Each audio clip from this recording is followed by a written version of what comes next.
What is halal?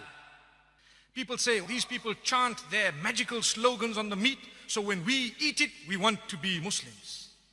That is the most foolish statement I've ever heard. All the creatures have been given life by the Almighty. What gives me the right to take the life of a cow away? I don't have the right. So the Almighty says, well, under certain conditions, you may be granted permission to take that life away in a specific way. So I am not allowed to destroy the creatures of the Almighty for no purpose. I cannot even destroy the ecosystem without purpose. If I want to cut trees down, I need to ask myself, why am I doing it? If there's no purpose for it, leave the tree. It has life of a different nature. You're a Muslim. You need to be at peace with everything else. But yes, if there is a need for firewood or there is a need to clear the path, I may say, in the name of the Almighty, the giver of the life, and I begin to cut that tree. So what about insects? Before you spray your mosquito repellent, that little sound that irritates you, before you spray your doom, you say, in the name of the Almighty, Bismillah, you spray your doom. What happened? They were doomed. But that was for a purpose. You don't just go and destroy. If a reptile is harming you, you may, by the name of the Almighty. You need to take His name because He's the giver of that life. Who are you to take it away? So when it comes to the animals, there are certain animals that are permissible to eat. You cannot just be barbaric. The way you have treated the animal from the point of its birth to the point of its slaughter is extremely important. You need to be completely humane even with animals. You need to treat them, give them that life that they deserve, feed them properly, give them that air and the space. If you were to look at abattoirs that belong to non-Muslims, they are very barbarically run. To be honest with you, I've visited, I've seen, we are so shocked, nauseating. And people say, yeah, you guys are doing something that's very barbaric. Oh, come and see, we'll show you how it's done, come. So now when we get to the cow, for example, or the sheep that has been fed properly, and it has not been force-fed and kept in a pen like the ducks of the world and the chickens that don't even grow feathers anymore because they are modified. Their sole purpose of being given life is to grow until they are killed brutally in order to be served on the table. Not halal. We don't want that. It must be accorded its life. It must be treated as a proper chicken.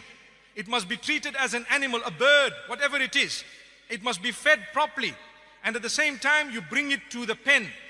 You slaughter it in a way that it does not witness the others. And at the same time, such a sharp blade. And why is it that the throat is used? Because of the central nervous system. Powerful statement. Sometimes people hack these animals to death.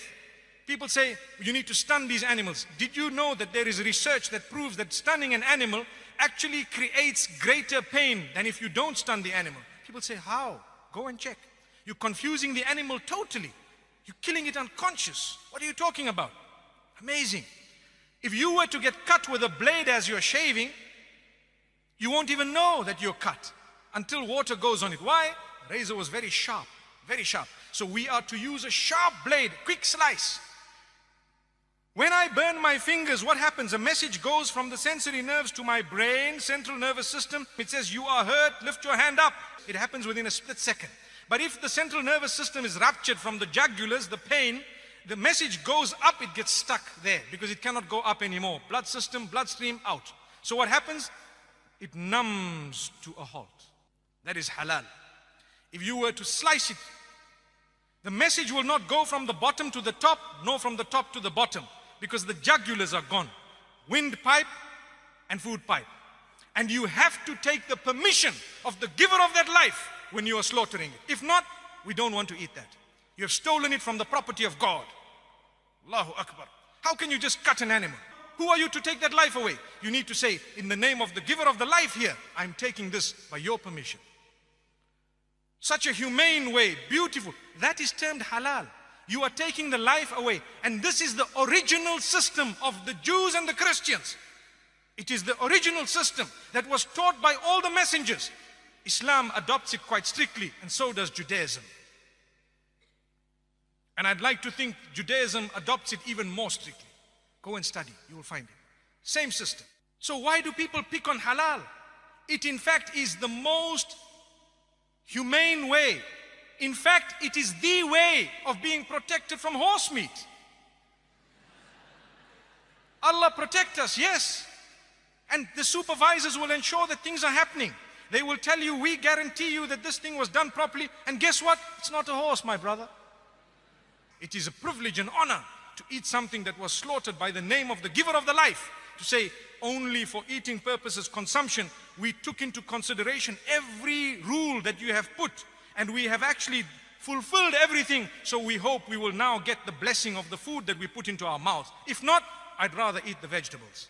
May Allah protect us. Really.